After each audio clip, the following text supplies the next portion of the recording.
an arbitrary variation which can have any value wherever x is between x1 and x2. But to satisfy this set of conditions, that y tilde must have a fixed set of value, which is the value of the function that we are trying to find out. So, or the function that minimizes I, or essentially y tilde also satisfies the essential boundary condition. And we explained in detail what is meant by essential boundary conditions and what happens when you do not provide an essential boundary condition. Remember that example with that spring which is being stretched from either side. So we talked about that example. So revisit the previous lecture video if you are uh, not able to recall what is an essential boundary condition. So wherever the essential boundary condition is given, uh, there the value of the variation must be 0. And by satisfying this condition, that this I for a given eta, for a given eta, I can give you an example of eta which would be admissible.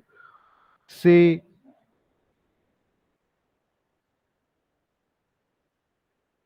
this one is sine of x minus x1 divided by x2 minus x1 times pi. And that immediately becomes an admissible function, admissible variation of x. Why? Because this immediately satisfies that at x1 and x2, the value of eta is 0. Okay, so this is one example of eta. Eta can be anything.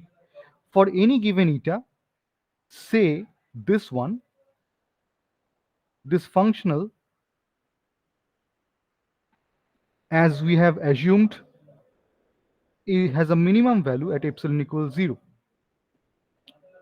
which basically means that if we take a Taylor series expanding this functional right here,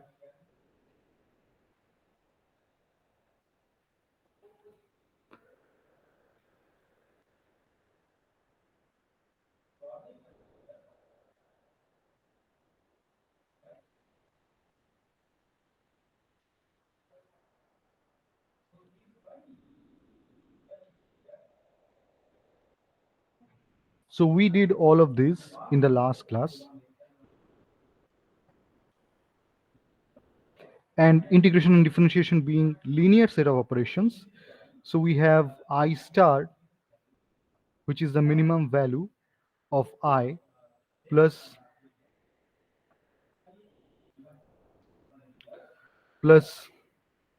epsilon times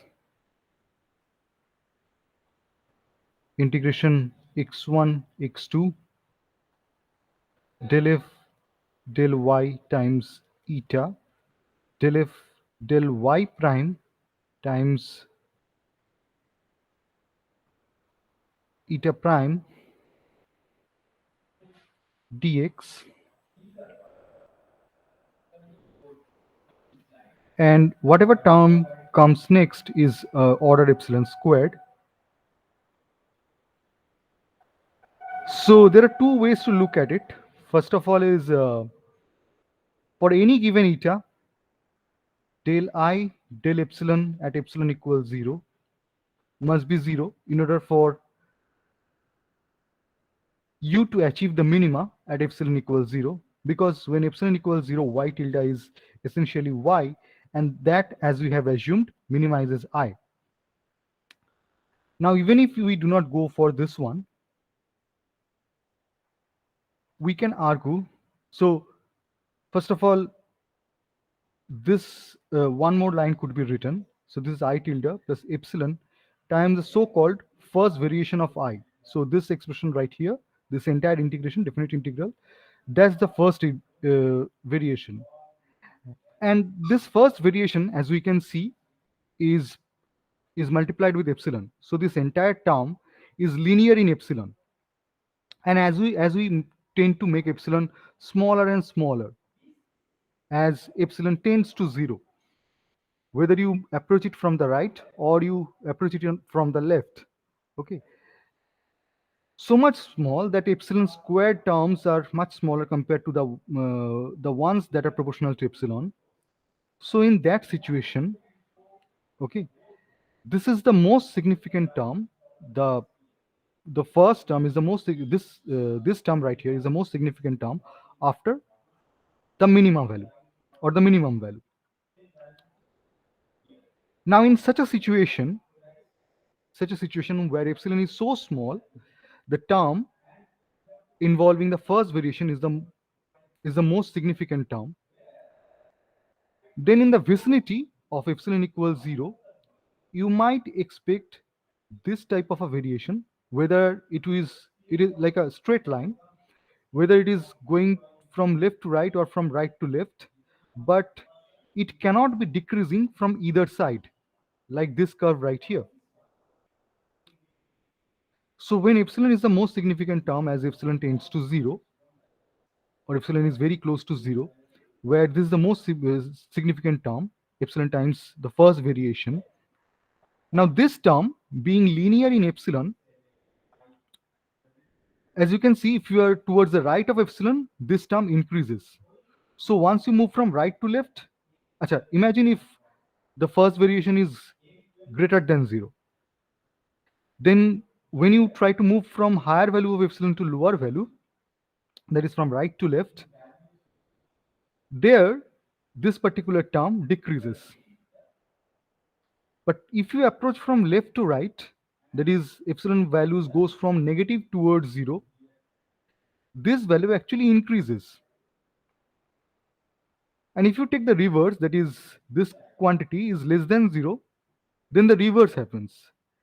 As if this quantity is actually negative, so as epsilon reduces from high negative value towards 0, so this entire term reduces. And if you are to the right and you are approaching from high positive value of epsilon to 0, then in that case, this term right here, this actually increases. Remember, we are assuming that the first variation is negative. If the first variation is negative, then for high positive value, this term is high negative. And as epsilon tends to 0, this term becomes higher and higher, closer to 0. So you cannot have a minima at epsilon equals 0 if the linear term is the most significant term.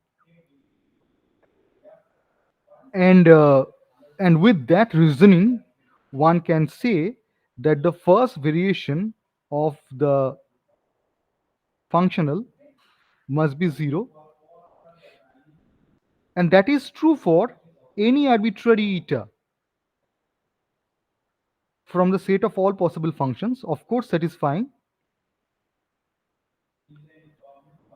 wherever value of y is given, of course satisfying eta equals 0 wherever value of y is given in the boundary. Now now from this we wrote the first variation.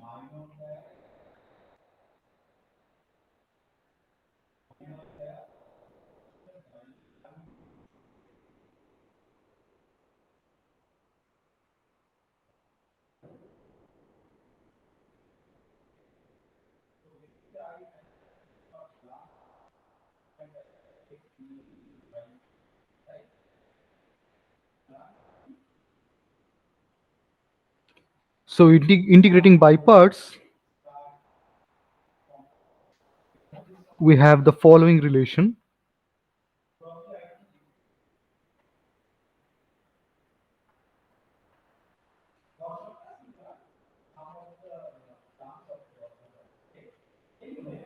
And later we argued that since value of y is given at y1 and y2, eta must be 0 at x1 and x2, then this entire term is 0 at everywhere in the boundary being x1 and x2. So in the end, you have the following expression.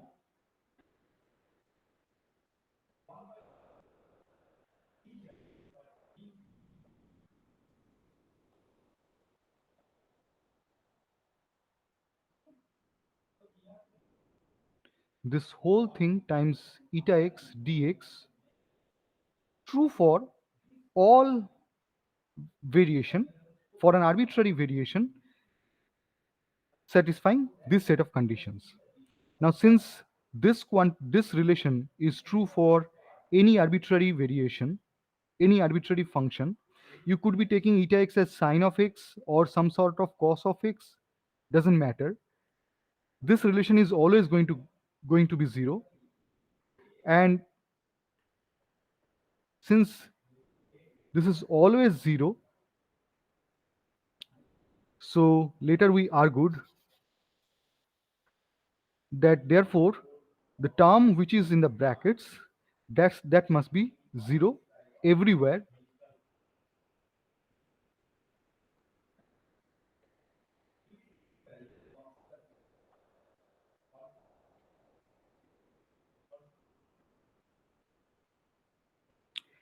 And I'm deliberately skipping the greater than equal or less than equal sign. The reason being, wherever eta itself is 0, there you cannot claim that this term must be 0. Wherever eta is 0, because the product integrated is 0. Okay. So if you just think about the location at x1, there once you take this product, there eta itself is 0. So there you cannot claim this thing to be 0. And actually it turns out it is not necessarily 0. And if you really think about it, in structure problem, what is the significance of that? Let's say there is a bar and you are pulling the bar from this side and it is fixed over here. So we are talking about this region where the displacement boundary condition is given. And this is gamma u. And this is the so-called Euler-Lagrange equation.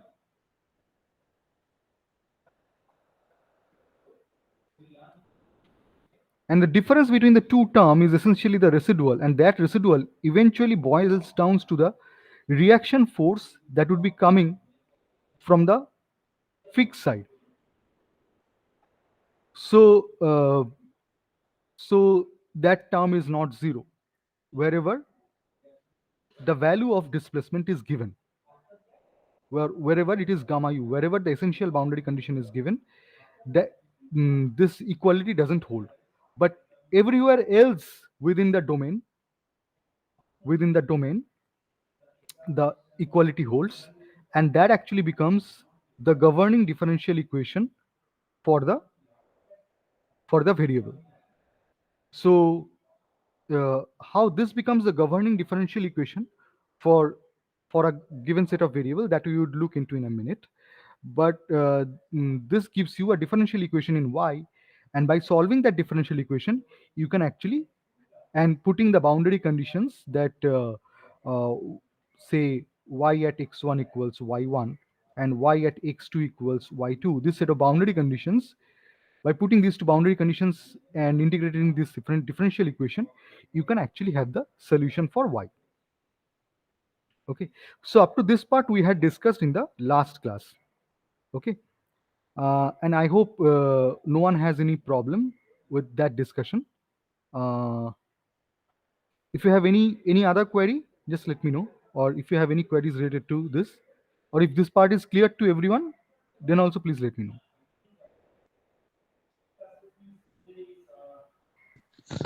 Sir, I have one question. হ্যাঁ বলো। Sir actually মানে question নয়, এটা আমি just বলতে চাইছিলাম যে sir আগের দিনের ভিডিওটা অ্যাকচুয়ালি যদি আপনি শেয়ার করেন তাহলে অ্যাকচুয়ালি আমি আমাদের শেয়ার একটু করিনি। নোটস। না স্যার, তো আচ্ছা ওটা করলে স্যার একটুখানি নোটসটা নিতে না আমাদের সুবিধা হয়, মানে আমরা যেটা পড়ছি পুরোটাই তো ভার্চুয়ালি পড়ছি। তো আমরা হ্যাঁ স্যার আপনি রেকর্ডিংটা পাঠালে আমাদের স্যার নোটটা আমরা কালেক্ট করে স্যার একবার রিকল করার আচ্ছা, প্রয়োজন আছে, একটা জিনিস কারণ বলি, শোনো শোনো শোনো, আমি আমার ইউটিউব চ্যানেলে ভিডিওগুলো সবই আপলোড করি। আমি হয়তো ইউটিউব চ্যানেলের লিঙ্কটা তোমাদের দিইনি, কিন্তু আমার না যতদূর স্যার। মনে হচ্ছে আমি ওকে, আমি তোমাদের ইউটিউব চ্যানেলের লিঙ্কটা দিয়ে দিচ্ছি। আর দেখে নাও তার মধ্যে এই আমি কিন্তু একটা লিঙ্ক শেয়ার করেছি, তোমাদের যে ক্লাসের আমি গ্রুপটা করেছি না, তাতে দেখো খুলে। আহ, আমার ধারণা আমি 1 নভেম্বরই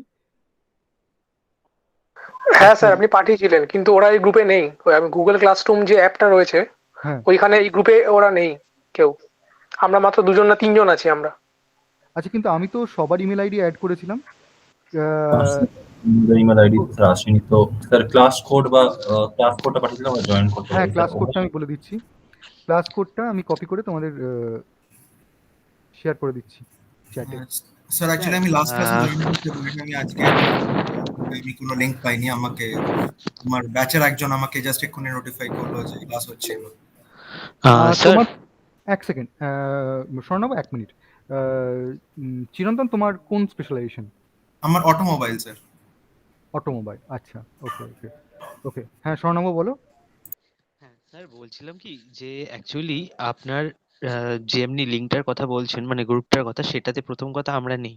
তো আপনি একটা কাজ করুন স্যার, এই যে আপনি লিঙ্কটা মানে ইউটিউবের যে লিঙ্কটা, আর আপনার হচ্ছে এই মানে গুগল মিটা ওই গ্রুপে কিভাবে জয়েন করব, সেটা স্যার আপনি আমাদের যে নর্মাল হোয়াটসঅ্যাপের যে গ্রুপটা আছে ওখানে পোস্ট করে দিন, তাহলে স্যার আমরা জিনিসটা বুঝে যাব, তারপর আমরা প্রসিডিওরটা ফলো করে ওখানে না অ্যাড না, হয়ে যাব একটা ওখান একটা থেকে। মুশকিল হচ্ছে, তোমাদের এতগুলো স্পেশালাইজেশন, তো এতগুলোর হোয়াটসঅ্যাপ গ্রুপ আমার কাছে নেই। আমি এই মুহূর্তে দেখো, চ্যাটে দেখো, তুমি গুগল মিটের চ্যাটটা দেখতে পাচ্ছ, তার মধ্যে আমি একটা ক্লাস কোড শেয়ার করেছি। হ্যাঁ স্যার, এসছি। তো এই ক্লাস কোডটা দিয়ে তুমি ক্লাসরুমে গিয়ে, মানে গুগল ক্লাসরুমে গিয়ে এই ক্লাস কোডটা দিয়ে তুমি করেসপন্ডিং ক্লাসরুমটা জয়েন করতে পারবে। আচ্ছা স্যার, ওকে। এমনিতেও আমার ধারণা আমি প্রত্যেকেরই ইমেল আইডি দিয়ে পাঠিয়েছি, ইনভিটেশন পাঠিয়েছি।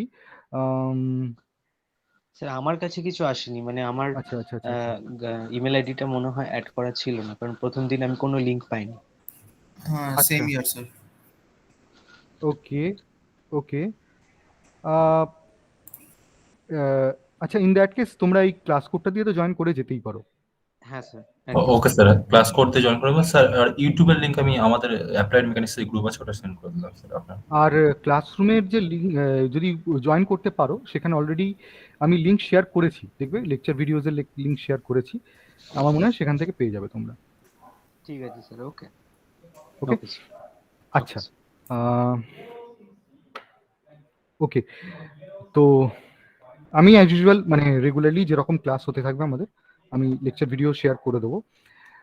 অ্যান্ড আই আন্ডারস্ট্যান্ড যে আপ টু দিস পার্ট এই জিনিসগুলো হয়তো খুব একটা সহজবোধ্য নয়, কিন্তু as long as this is consistent and if we solve a few examples, by that it would be easy for us to understand what's going on. And this is actually in the beginning of this subject that we have all this difficulty. Once we are comfortable in understanding each of these, after that আমাদের কাছে মানে যেগুলো আহ, আমরা in next 1 month করব, সেই পার্টগুলো এত difficult আমাদের কাছে লাগবে না। ওকে,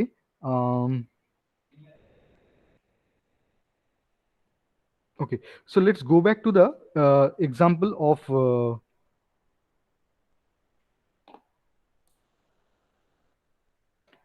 of brachistochrone problem that we are trying to solve.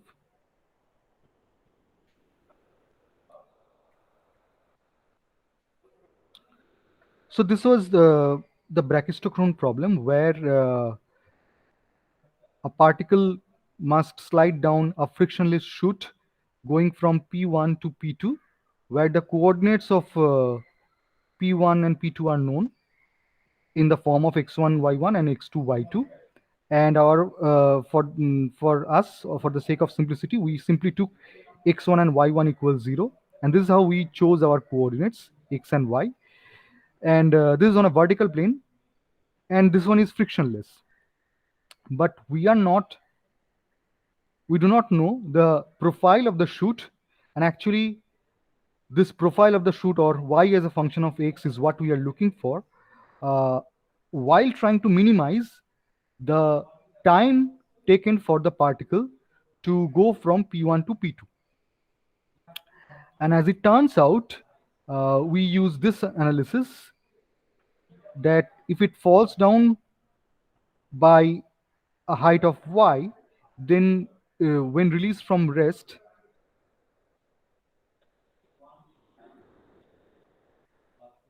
again, release from rest is not the criteria, but if you assume it to be release from rest, it simplifies the difficulty of the problem. So if we release it from rest, and if it falls by an amount of y, irrespective of what sort of path it is following, its velocity should be square root of twice gy, or speed should be square root of twice gy. It is the magnitude of the velocity, and then the differential time taken for sliding down, say, let's say it is currently at this height, to fall a differential distance ds along the path,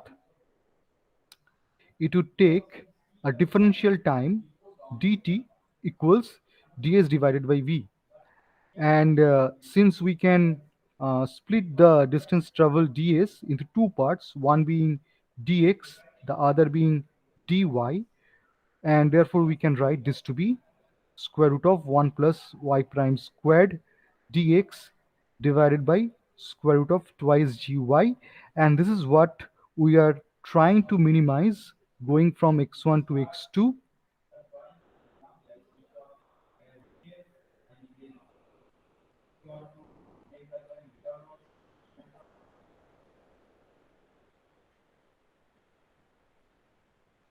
Where the boundary conditions are y at x1 equals y1, in our case that is 0, and y at x2 equals y2.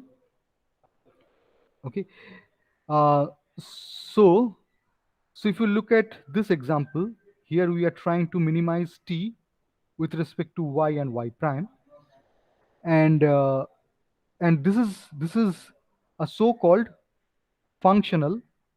A functional, if you loosely speak, is a function of a function. That means, let's say if y equals sine of x is a function, then value of y depends on value of x. But in this case, whether y is a certain function, for example, if it is an exponential function or a logarithmic function or a sinusoidal function or a polynomial or a combination of all of these, that would actually govern the value of t. So the functional form of the function governs the value of this variable t. So this quantity is called a functional, and we want to minimize this functional, and for that we'll have to find out the functional form of y. So for example, if I want to minimize or maximize this quantity, I would simply take dy dx and make it equal to 0, and that would give me an algebraic equation cos x equals 0. So I have an algebraic equation that I can solve. Here we are supposed to get a differential equation from which we'll be able to solve not the value of x but the functional form of y. What sort of function y is can be solved from the differential equation, and the way of getting that was through that is what we just discussed, is through Euler-Lagrange equation. So as we can see here, t is defined as going from x1 to x2 f of y prime dx, where f equals square root of 1 plus y prime squared divided by square root of twice gy. Okay, so remember, this is what Euler-Lagrange equation is.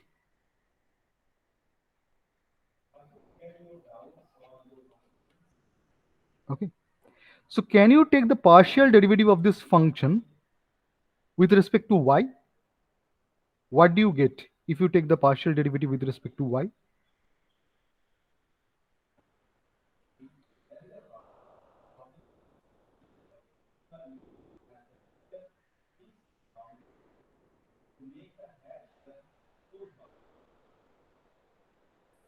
Do you agree?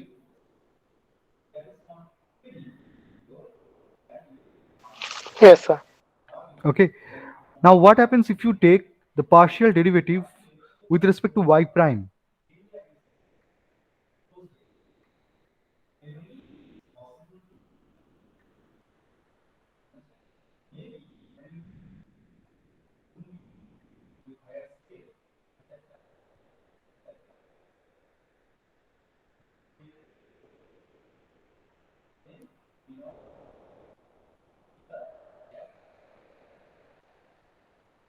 Can you take the derivative?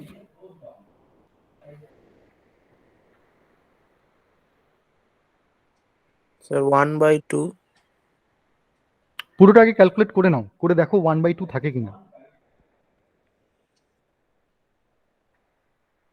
না sir থাকবে না sir. পুরোটা calculate করে নাও, দেখো কি আসে।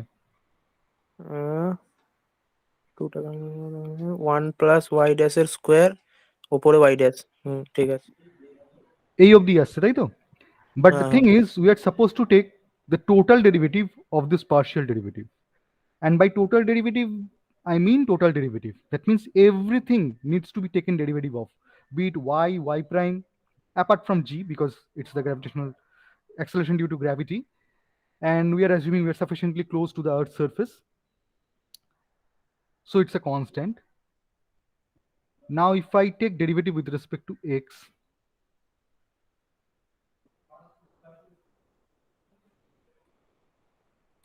let's start from the top. I get y double prime, then square root of twice gy.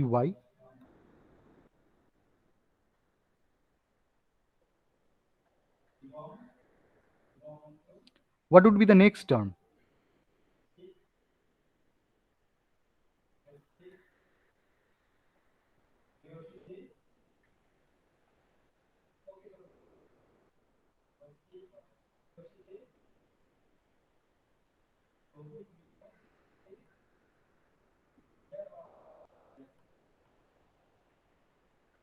Now the second term where you are taking derivative of this whole thing with respect to y ends here with the when you take derivative of the term with respect to y, but then you must take derivative with respect to x, so the chain rule applies, and therefore you have y prime squared.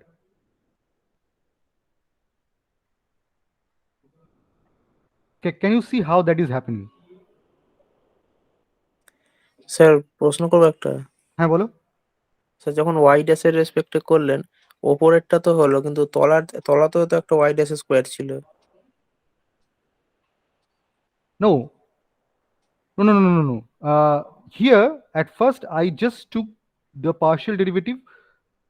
No, sorry. I mean, you see, there are three terms. In the numerator, there is one y prime. In the denominator, there is a term involving y, and then there is another term involving y prime squared. Okay. Hmm So at first, I just took the derivative of the.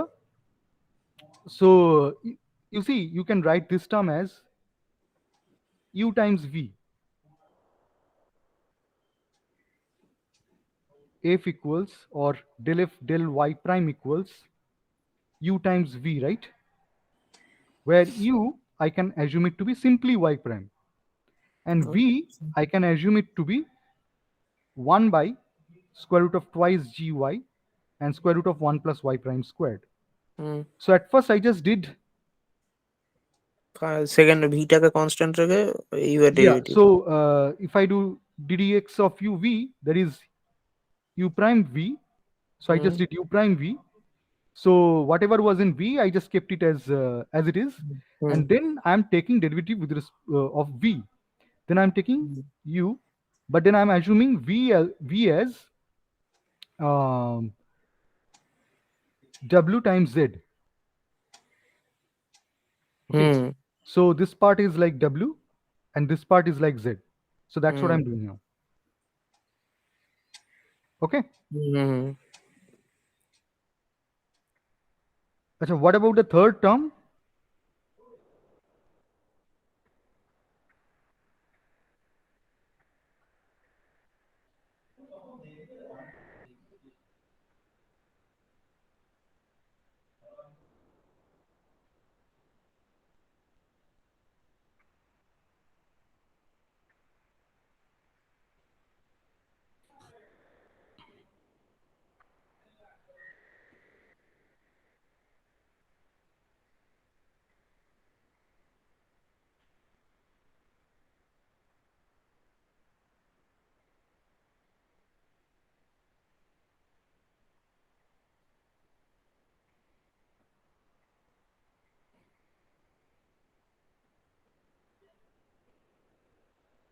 Is that what you are getting?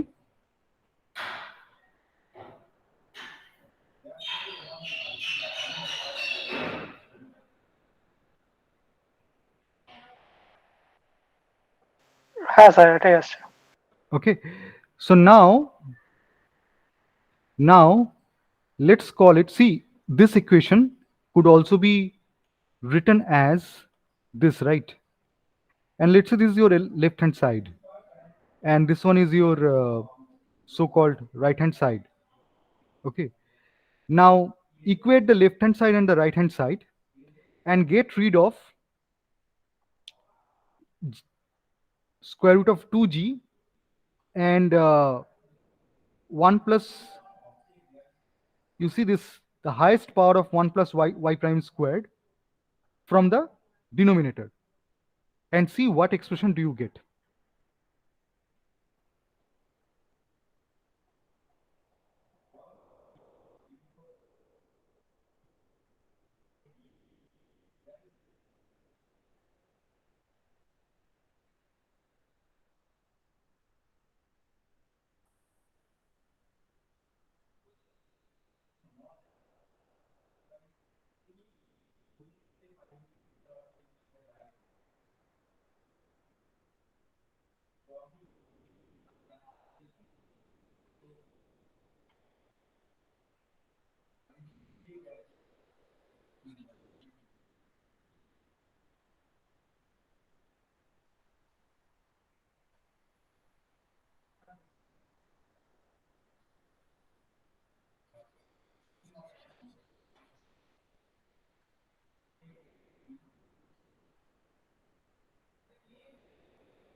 সবাই try করছো?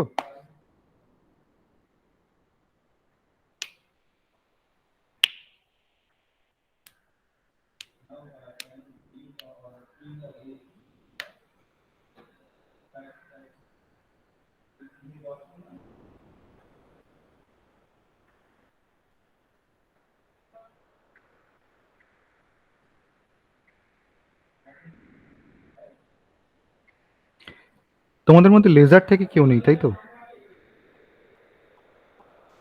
না sir. ওকে, root two জিটা দুদিক থেকে বাদ দেবো আর 1 plus Y prime স্কোয়ারের পাওয়ারে 3/2টা তলা থেকে কমন নেবো রাইট হ্যান্ড সাইডে, তাই তো? হ্যাঁ, মানে সব জায়গা থেকে বাদ দেবে। So 1 plus y prime squared can be in the numerator but not in the denominator. Simplify that way.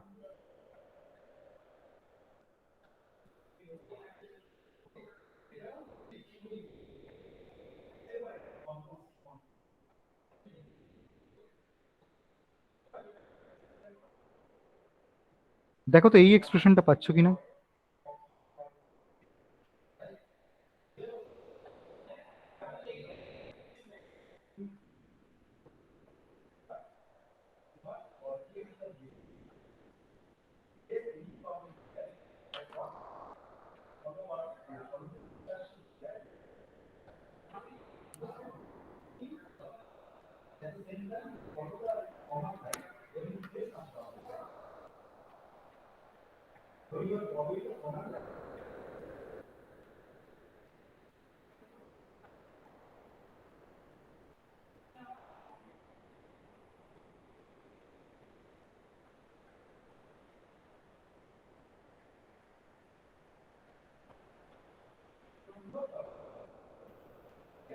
তোমরা এটা একটু ট্রাই করো, আমি 2 মিনিটের জন্য আসছি।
এক্সপ্রেশনটা কি পাওয়া যাচ্ছে এই ইকুয়েশনটা?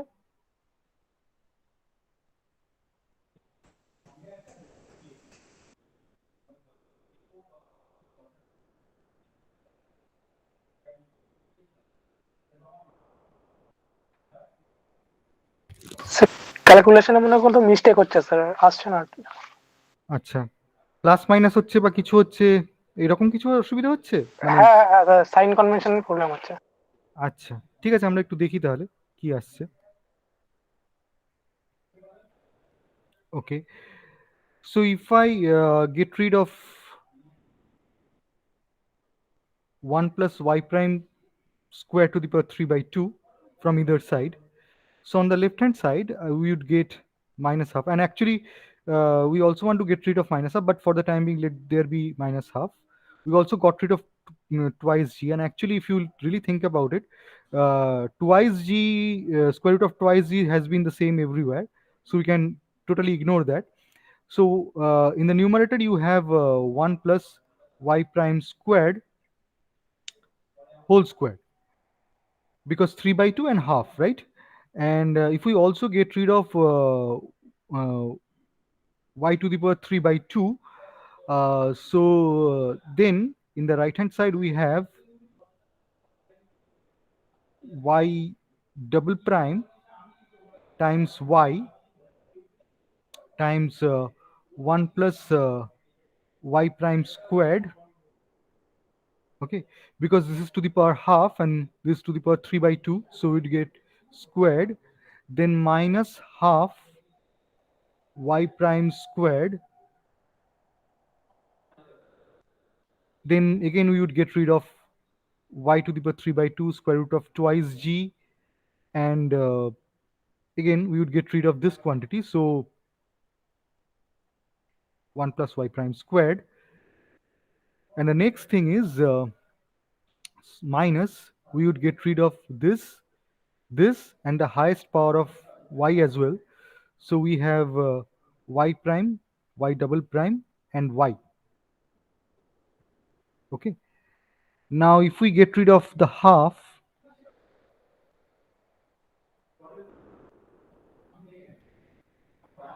okay, if we get rid of the half, so we need to multiply with 2 over here and here, and then if we bring the term in the left hand side towards the right, then this is just a plus হ্যাঁ sign. Sir চলে এসছে। Okay, now if we expand this one, this is 1 plus twice y prime squared plus y prime to the power 4, and then you have from this term twice y double prime y plus twice y double prime y prime squared.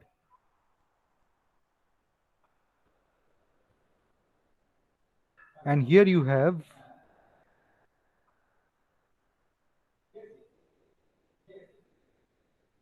y prime squared minus y prime power 4, minus and then you have minus 2y y y prime y double prime.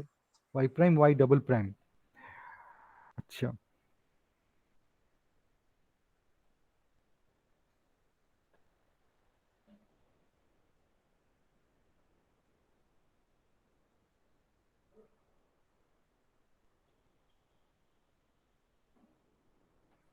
Now if we get rid of this one,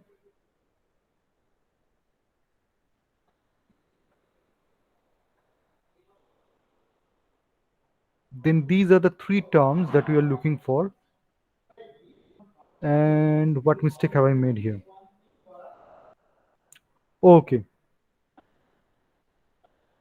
no, this one is y prime squared. Okay, I made one mistake here. You see, when I was taking derivative of square root of 1 plus y prime squared, I would be taking one, so at first I would take derivative with respect to y prime squared. Okay, so if I am taking derivative of this thing, so at first I would be taking derivative with respect to y prime squared.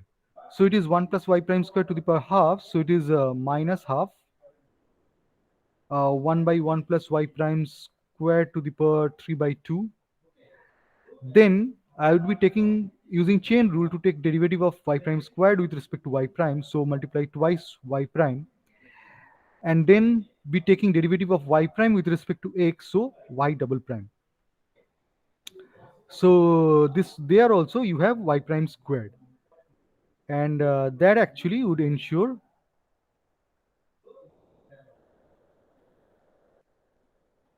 this cancellation, which would be equal to 0, and eventually you have this differential equation. So as we promised that using Euler-Lagrange equation, you would have a differential equation, and if you have noticed already, this is a non-linear differential equation. It involves y prime squared, it involves y prime times y double prime. Okay, but today we would see that we can also solve a non-linear equation like this. Okay, now the fact that we can get a non-linear differential equation through variational formulation while trying to optimize a functional, okay, that is sufficient knowledge for us to proceed with the course. But only for this example, we will also solve the problem.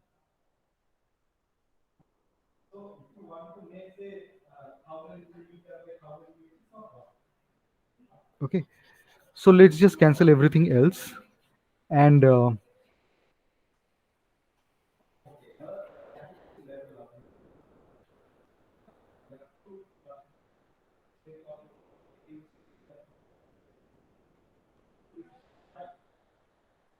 I assume, let's say, u, another function of x, is simply y prime. And if you take derivative of u, total derivative of u, with respect to y, not x, with respect to y. Had I been taking derivative with respect to x, I should get y double prime, but I'm taking derivative with respect to y. Now, that can be used in a chain rule, like ddx of y prime times dx dy. Dx dy is of course 1 by y prime. And as we discussed earlier, y prime is simply u. So we can write u du dy equals this quantity right here, which is y double prime.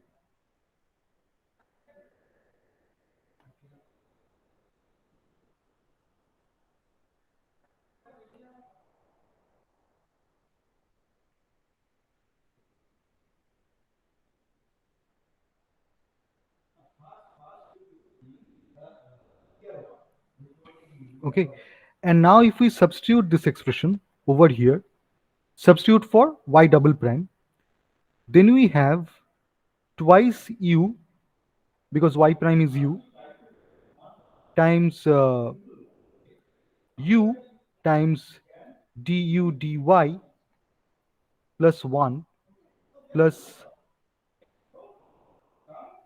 u squared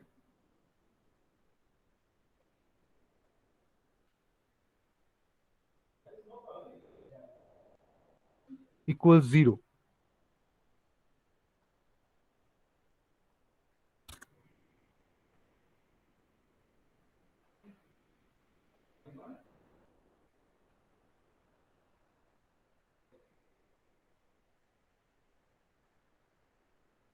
Okay, sorry, I made a mistake.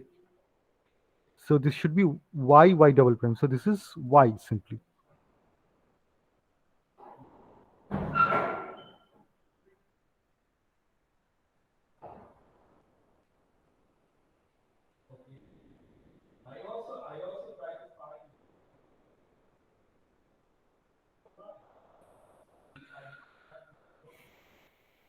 Now, this can be written as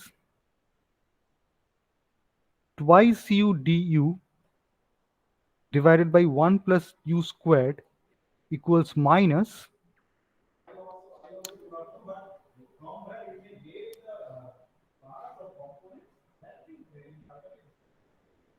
dy divided by y. So basically what I did was I took 1 plus u squared towards here. So I wrote this expression to be minus of this quantity, and then took this one to the denominator of twice u du. And then on the right hand side, I had dy divided by y. Okay, and that is actually a comfortable set of equations involving derivatives of the logarithms. So on the left hand side, this is du d derivative of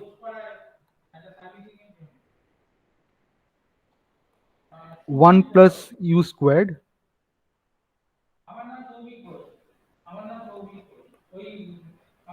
and then you have d ln of y equals, say, d ln of c0. Sorry, equals 0, which basically tells us ln of 1 plus u squared once integrated plus ln of y equals c0. say. So C0 is the constant of integration. So one can say that 1 plus u squared, sorry, call it ln of C0. So 1 plus u squared equals C0 divided by y. Or in other words, u squared equals C0 minus y divided by y. Or u equals square root of C0 minus y divided by square root of y.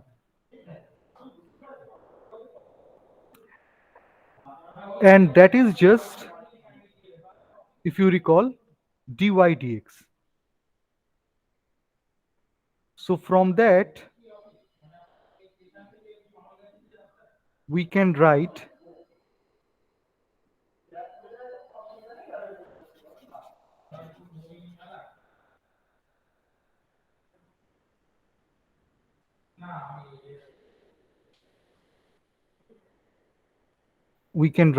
therefore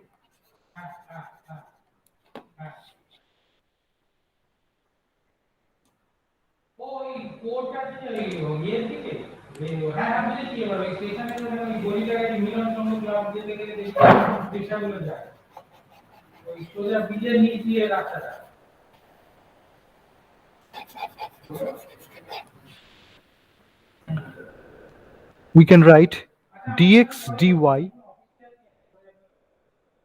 as square root of y c0 minus y squared root.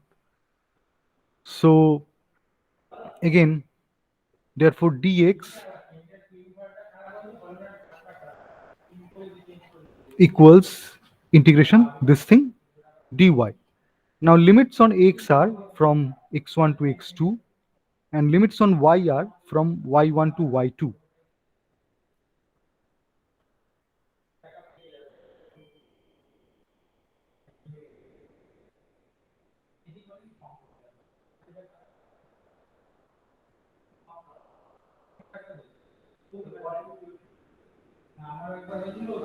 Now if you assume y to be c1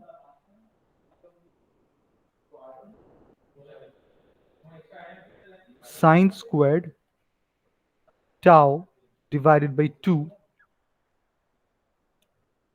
then this expression becomes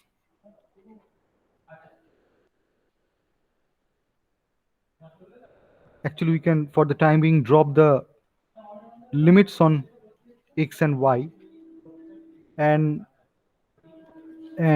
call it x0 the constant of integration. So x equals integration dx, which is this integrand integrated with respect to y, and then x0, add x0. And if we substitute the expressions of y, so first of dy is c1 twice sine of tau by 2 cos of tau by 2 and then half,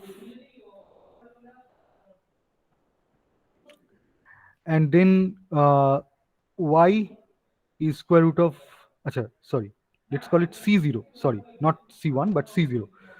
So this one is square root of c0 times sine tau by 2.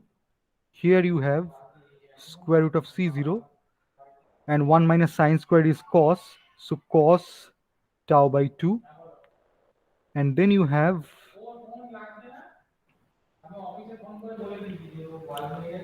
c0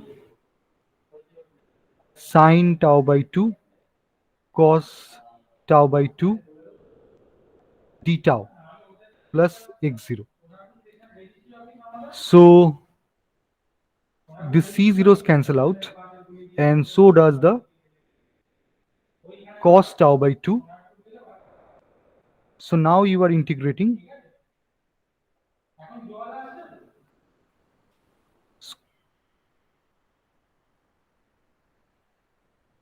c0 times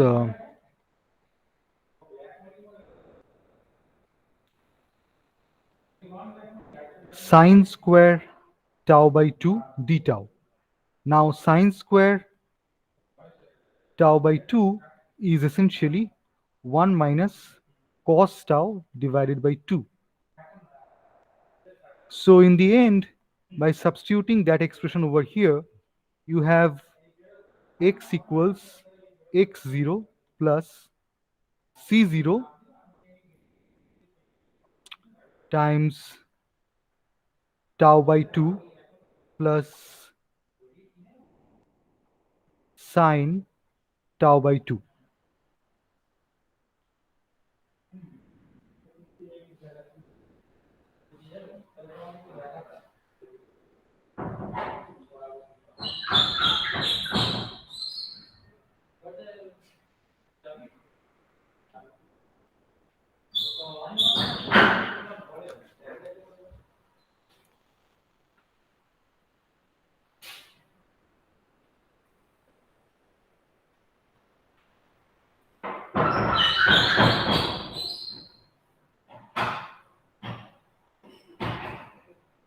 And y can be written as,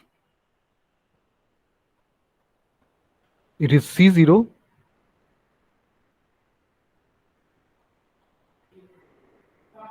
by 2 1 minus cos tau.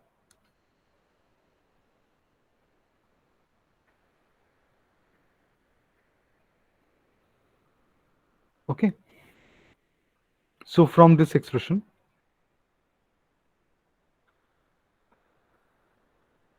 now you can satisfy all the boundary conditions that y at x1 must be y1 and y at x2 must be y2, and from that you can get the two constants of integration x0 and c0 out of the picture, and with that you will have the relationship between x and y.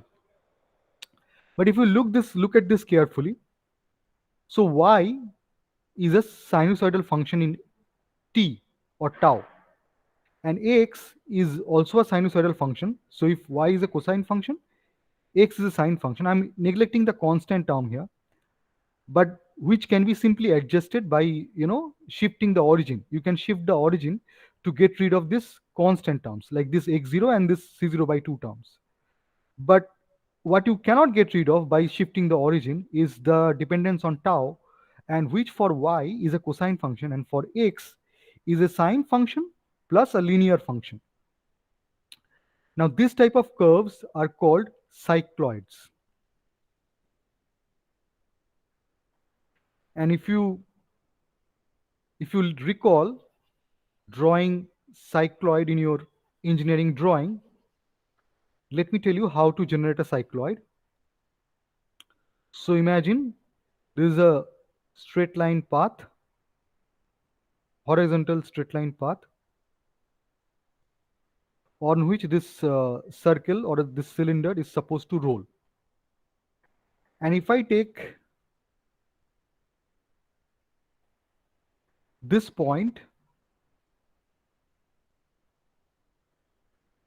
okay, and if this cylinder is supposed to roll on this straight line without slip, okay, so as it rolls, so let's say in its next position, not only has it moved along x-axis, but this point would also move along y-axis. Okay. Now the movement of the point, so imagine if the length of the path is twice pi r, okay, so with theta amount of rotation, x displacement should be r times theta, because that is how much the center of the circle has moved. And then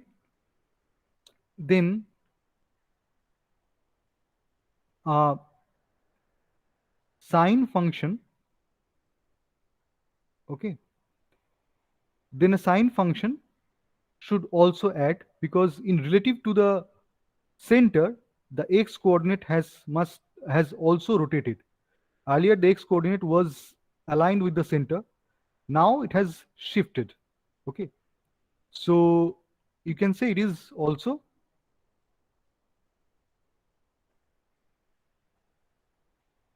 so if this is the angle theta rotation,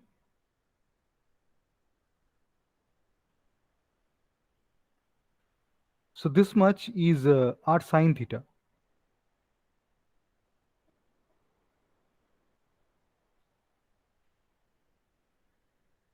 And the y value has been minus r cos theta. Sorry,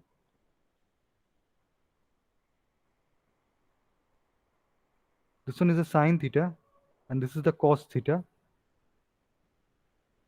So this one is r minus r cos theta. So when theta equals 0, this should be equal to 0. So imagine this is a 0, 0 position. Okay. So as this circle rolls on a flat surface without slip, any point on that circle forms a or follows a cycloidal path. And this is what a cycloidal path would typically look like. It is not a circular arc. Okay. Now, if you compare the two equations right here, except from the shift of origin, they are essentially the cycloidal paths. Okay. So to answer the question, what path between P1 and P2 would minimize the time? What frictionless path between P1 and P2 would minimize the time taken for the particle to roll down along the chute, frictionless chute? The answer to that question is a cycloidal path. It's not a straight line. It's not a circular arc. It's not a sinusoidal path. It's a cycloidal path. Is it clear up to this part?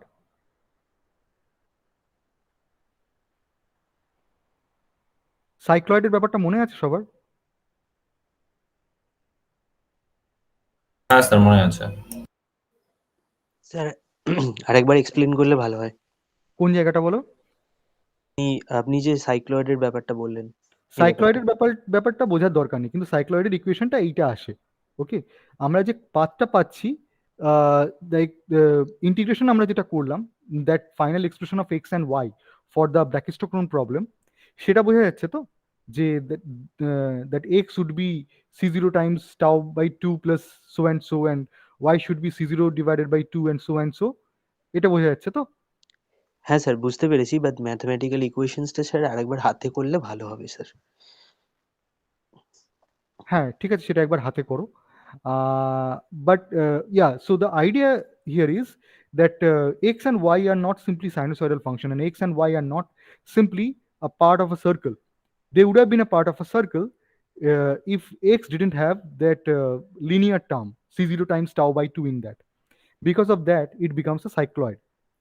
Now, when a circle rolls on a flat surface without slip, so of course its y coordinate is a sinusoidal function.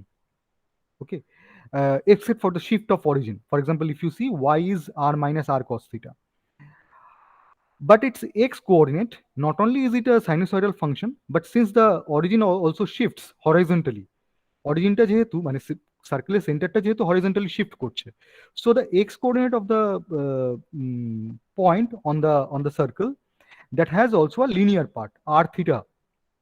So essentially what it traces is called a cycloidal path, or that is rather the definition of a cycloidal path. A cycloidal path is the one that is traced when a circle rolls on a solid on a flat surface without slip. So any point on the circumference of the circle traces a cycloidal path. আর আমরা এখানে ব্র্যাকিস্টোক্রোন প্রবলেমের সলিউশনে যেটা পাচ্ছি, that is also a cycloidal path. Okay, is it clear up to this part? Yes sir. Okay, আমি আর দুটো example দিই where you may be using a functional to optimize to solve for a variable or solve for a type of function. So one example is isoperimetric problem. So what is an isoperimetric problem? You have been given a closed loop. Okay. So this is that old problem that a king gives to one of his employees a rope of certain length and asks him to cover as much land as he can with that rope. So what sort of shape he must go with? And the answer is quite intuitive. Just by looking at it, you know that it has to be a circular shape. That's when it encompasses the maximum amount of area for a given length. But can you show that mathematically?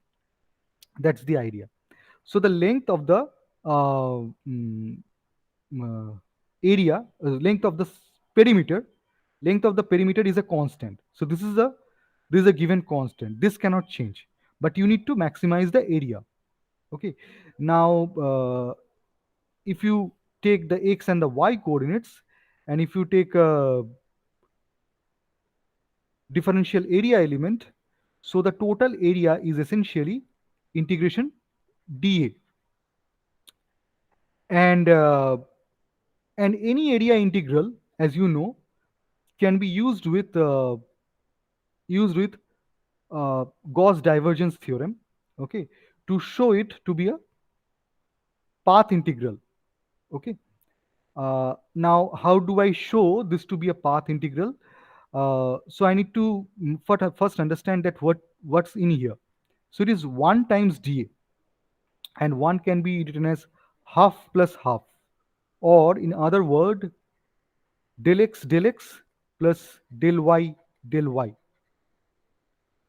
half times del x plus del y, or this can be written as half times divergence of coordinates. Okay. And therefore, so I would write this quantity as simply the coordinate vector.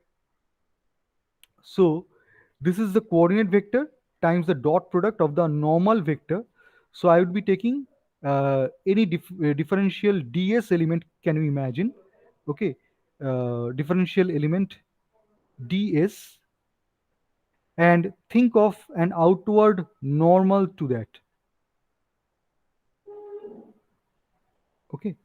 So it's this normal you need to take dot product of.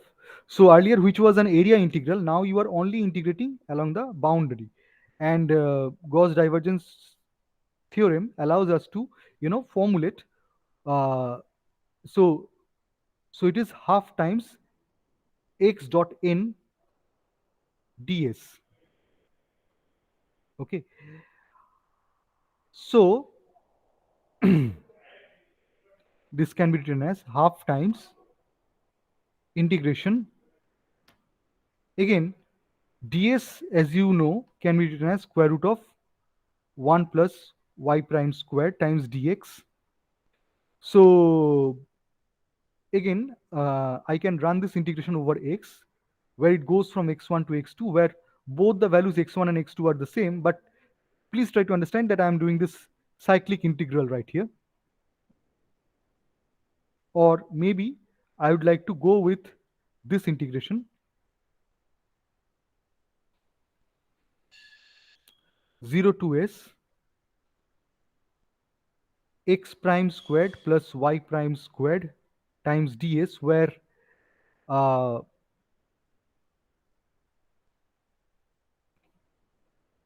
x prime squared y prime squared is ds, right? No, x prime squared y prime squared,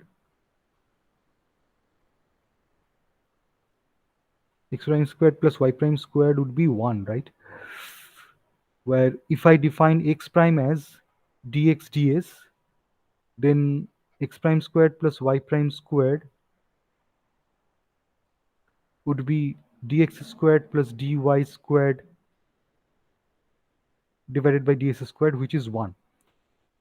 Okay, so for the time being, just let it be ds sir হ্যাঁ sir একটা notation আরেকবার একটু explain করবেন এখানে sir এই del dot second ব্র্যাকেটের মধ্যে x আর Y এই জায়গাটা একটু এক্সপ্লেন করবেন এটা ডাইভারজেন্স ইয়া ডাইভারজেন্সের মানে সো আপনি ডাইভারজেন্স I mean 2D তে ডাইভারজেন্স বলতে বোঝাবে del x plus del y so I'm actually taking the divergence of the coordinate vector or the position vector you might wanna call it. Okay So position vector is x and y. I'm just taking the divergence of that. So that way I would get half and half, right? Okay sir Okay. So it is x dot n ds. Let's just it be in this form. We'll not go into the details of ds. Now think about n. N is at clockwise. N is at clockwise 90 degrees of ds. Okay. So if I can imagine a vector along ds as let's say er or let's call it et. If I can imagine a vector et, unit vector et along ds, okay, so et would be somewhat like dx ds I plus dy ds j. And as it turns out the outward normal n hat is minus k cross et. If it were plus k cross, then it would rotate 90 degrees anti-clockwise. But since the normal is clockwise 90 degrees at with et, then it's a negative sign.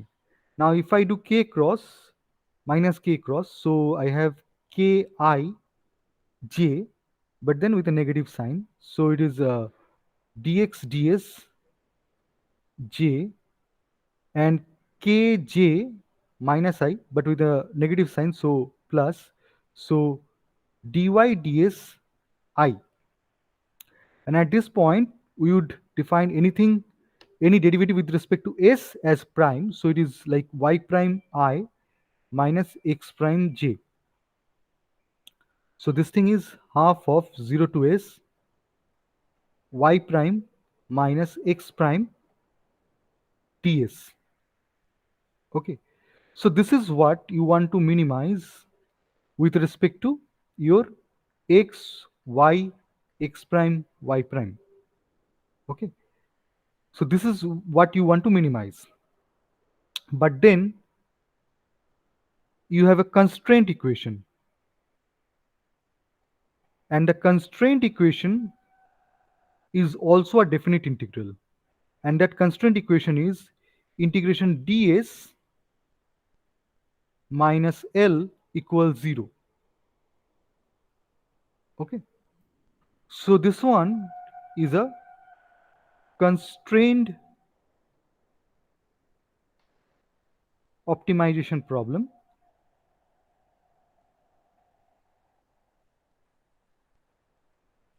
And this can be solved using a so-called Lagrange multiplier. But we don't need to go into the details of that for this course. Okay, but I'm just giving you an example how the problems can be posed in the form of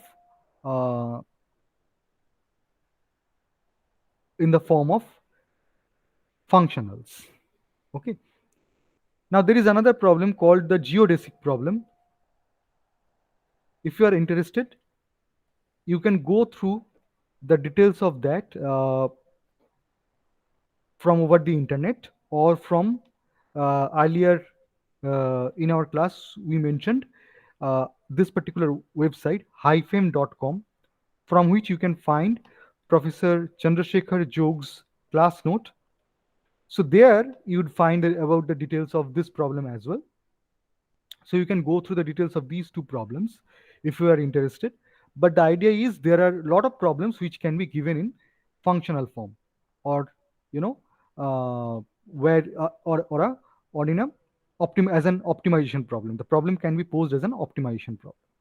Okay, so that's all I wanted to add today, and next week onwards you would start seeing how to use variational formulation in finite element formulation. Okay. Okay, sir. Okay, sir. Thank you.